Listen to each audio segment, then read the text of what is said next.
दोस्तों, हिंदी साहित्य के काव्य जगत में विशेषकर छंद, गजल, जहाँ मात्रा या वर्णों के बंधन की अनिवार्यता होती है, वहाँ पर गण और कल का विशेष महत्व होता है। जहाँ हिंदी साहित्य का गण सभी प्रकार के छंदों में किसी न किसी रूप में उपयोग में आते ही रहता है, वहीं वार्णिक छंदों की सवैया रचना बिना गण के संभव ही नहीं है। गजल विधा में भी जो बहर होती है वह एक प्रकार के गण ही होते हैं, और कल जो है कविता में एक गेता प्रदान करता है।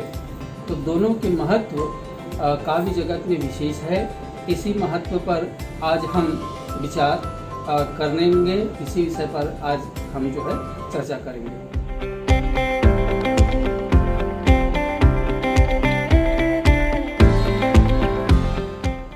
मित्रों, मैं कवि रमेश चौहान आपका अपने इस चैनल पर हार्दिक स्वागत करता हूं। आज हम चर्चा कर रहे हैं हिंदी साहित्य के काव्य जगत में गण और कल के महत्व पर। आज के इस वीडियो में हम जो है गणना किस प्रकार करते हैं, कल का निर्धारण किस प्रकार होता है, इस पर चर्चा कर रहे हैं। तो आइए देखें गण और छंद में गण और कल गणना। आज हम इस पर अभ्यास करते हैं कि गणना कैसे करते हैं, गण क्या है, कल क्या है और कल की गणना किस प्रकार की जाती है। इससे पहले हमको जानना होगा छंद में वर्ण और मात्रा की गणना कैसे करते हैं। जब तक कि हम वर्ण और मात्रा की गणना नहीं सीखेंगे, गण और कल इसके बारे में हम ठीक नहीं कह सकते। तो सबसे पहले देखें वर्ण क्या होता है। इसको पहले परिभाषित करते हैं कि मुख से उच्चारित ध्वनि के संकेतों को वर्ण कहते हैं।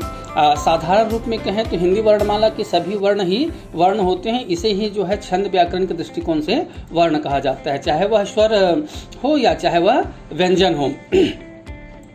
चाहे वह स्वर रहित व्यंजन हो, चाहे वह स्वर युक्त व्यंजन हो। यहाँ स्वर रहित व्यंजन कहने का अर्थ है कि उसमें अस्वर लगा ही हुआ है। चाहे वह सरल व्यंजन हो, चाहे वह संयुक्त व्यंजन हो, जैसे आ ई आदि, क ख घ घ अंगा आदि। जैसे 12 खड़ी में क का की, खा खा की आदि, ये सभी जो है वर्ण होते हैं। संयुक्त व्यंजन भी इसी प्रकार से जो है वर्ण होते हैं, और इन सबको एक एक वर्ण की संज्ञा दी जाती है, अर्थात इन सबको एक एक वर्ण कहा जाता है।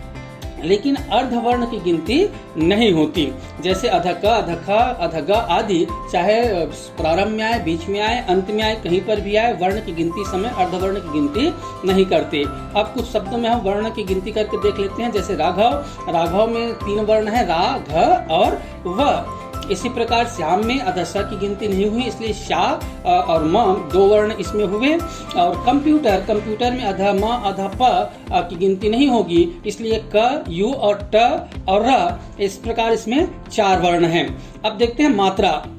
वर्णों को उच्चारित करने में जो समय लगता है, उसी समय अवधि को ही मात्रा कहते हैं। मात्रा 2 प्रकार की होती है, एक लघु मात्रा जिसका भार 1 होता है, एक गुरु मात्रा जिसका भार 2 होता है। लघु मात्रा जिसमें एक चुटकी बजाने में जो समय लगता है, उस समय को ही जो है लघु मात्रा के तुल्य माना जाता है।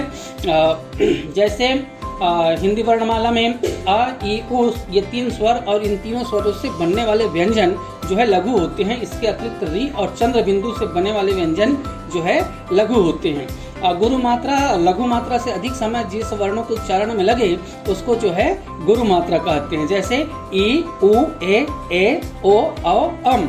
यह सभी स्वर और इन स्वरों से बनने वाले व्यंजन यह जो है गुरु वर्ण होते हैं। आधे वर्ण की खुद की कोई मात्रा नहीं होती, जैसे अधक, अधखा, धगा आदि, इनकी स्वयं की कोई मात्रा भार नहीं होती।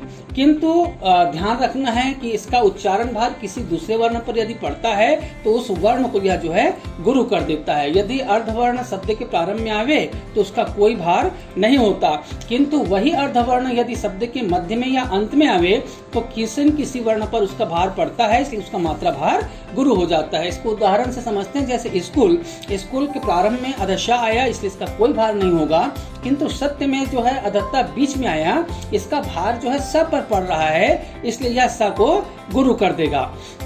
अब कुछ शब्दों का जो है मात्रा गणना करके देख लेते हैं। जैसे राघव, राघव में रा जो है दीर्घ है, गुरु है, इसलिए 2 मात्रा। घ लघु व लघु, इस प्रकार राघव 4 मात्रा की हो गई। श्याम, श्याम में आधा श का भार नहीं है, इसलिए या गुरु और म लघु, इस प्रकार यह जो है 3 मात्रा की है।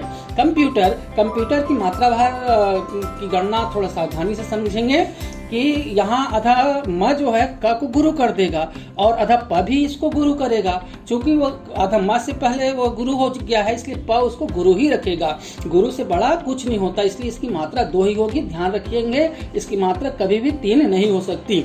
लघु होगा 1 मात्रा या गुरु होगा 2 मात्रा। इस प्रकार कंप्यूटर में क अधम अधप, इसका मात्रा भार 2 हुआ। यू जो है 2 है, ट 1 और र 1, इस प्रकार इसकी मात्रा 6 हो गई। दंड कारण में अधन्ना का भार जो है द पर पड़ रहा है, इसलिए वह गुरु हो गया और यह इसका भार जो है 2 हुआ। ड 1 का 2, र 1 और अण 1, इस प्रकार इसकी मात्रा भार 7 हो गई। अज्ञानता, अज्ञानता उदाहरण में ज्ञ जो है संयुक्त वर्ण है, जिसमें अध अर्धवर्ण और एक पूर्ण वर्ग है। ज्ञ जो है अध ग और यश बना है, इसलिए ज्ञ का अध ग जो है अ को गुरु कर दिया और यहाँ शेष बचा या। इस प्रकार अज्ञानता जो है अज्ञ या न ता में विभाजित होगा और ये 2 2 2 1 2, कुल मात्रा इसकी 7 होगी। इस प्रकार से वर्ण मात्रा भार के दृष्टिकोण से 2 प्रकार के होते हैं, लघु वर्ण और गुरु वर्ण। जिस वर्ण के उच्चारण में लघु आता है वह लघु वर्ण और जिसके उच्चारण में गुरु होगा वह गुरु वर्ण होता है। इसी से गण बनते हैं। गण जो है 3 वर्णों का जो है समूह होता है। 3 वर्णों को मिलाने पर जो है गण का निर्माण होता है। इसको लघु और गुरु को ही 3 क्रम में बनाएंगे तो इसके कुल क्रम की संख्या 8 प्रकार की वो होती है, इसलिए गण जो है 8 प्रकार के होते हैं। इसके लिए गुजराती कवि ने एक बढ़िया सूत्र दिया है, या माता राज भान शलगा, जिससे हम गणों का जो है निर्धारण करते हैं। इसी में जो है 3 वर्ण मिलाते हैं। जैसे यमाता राज भान शलगा की पहले 3 वर्ण है या माता, तो इसके पहले अक्षर से यगण बना, जिसका मात्रा भार 1 2 2 हुआ। इसका उदाहरण हम कह सकते हैं हमारा।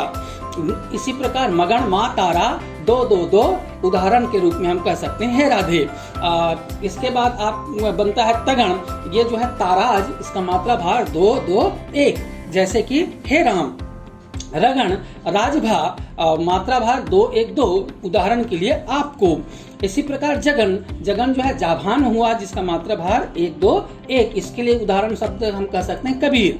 इसके बाद आता है भगण, जो है भानस आया, जिसका मात्रा भार 2 1 1 होता है, उदाहरण के लिए हम कह सकते हैं राघव। इसके बाद बनता है नगल, नगन, इसमें नस्ल है, इसमें 3 लघु होते हैं, उदाहरण के लिए सुगढ़। ऐसे के प्रकार आता है सगण, जो सलगा हुआ, जिसका मात्रा भार 1 1 2 हुआ, जिसके उदाहरण के रूप में हम कह सकते हैं सुरता। इसके बाद आता है कल, जो शब्दों का जो कुल मात्रा भार होता है उसे ही हम जो है कल कहते हैं। उदाहरण के लिए अ में 1 मात्रा का भार है, इसलिए यह जो है एकल है। ए में 2 मात्रा का भार है, जल में 2 मात्रा का भार है, इसलिए इसको हम द्विकल कहेंगे। इसी प्रकार राम में 3 मात्रा का भार है, कहाँ, इसमें 3 मात्रा का भार है, मगर इसमें 3 मात्रा का भार है, इसलिए तीनों ही शब्द जो है त्रिकल होंगे। इसी प्रकार रमेश शब्द में 4 मात्रा का भार है, शून्य शब्द में 4 मात्रा का भार है, अजगर शब्द में 4 मात्रा का भार है। तो जिन शब्दों में 4 मात्रा का भार होता है उसको हम चौकल कहते हैं। इसी प्रकार हम पंचकल षष्कल अष्टकल शब्दों का निर्धारण कर सकते हैं। अब इन्हीं को जो है 2 भागों में बांट दिया गया है, समकल और विषमकल। जो समवाचक हैं वो समकल होंगे, जैसे द्विकल चौकल षटकल, और जो विषम वाचक हैं जैसे एकल त्रिकल पंचकल या जो है विषमकल होते हैं। इन कलों का जानकारी इसलिए किया जाता है, कल क्रम से ही कविता या छंद में गीता आती है, उसको पढ़ने और सुनने में अच्छा लगता है। इसलिए कल को जो है इस प्रकार संयोजित करें कि समकल के बाद समकल शब्द ही आवे और विषम कल के बाद विषम कल शब्द आवे, तब हमारे गीत अथवा कविता में गीता और मधुर होती है, पढ़ने और सुनने में अच्छा लगता है। तो आशा ही नहीं विश्वास है कि आज की इस वीडियो से आप गण और कल का निर्धारण और गणना निश्चित रूप से सीखे होंगी, या आपके काव्य जगत हिंदी साहित्य के लिए निश्चित रूप से उपयोगी होगा। इसी के साथ मैं आपसे विदा चाहता हूँ। फिर एक अगली वीडियो में एक नई काव्य विधा के साथ आपसे मुलाकात होगी। तब तक के लिए नमस्कार।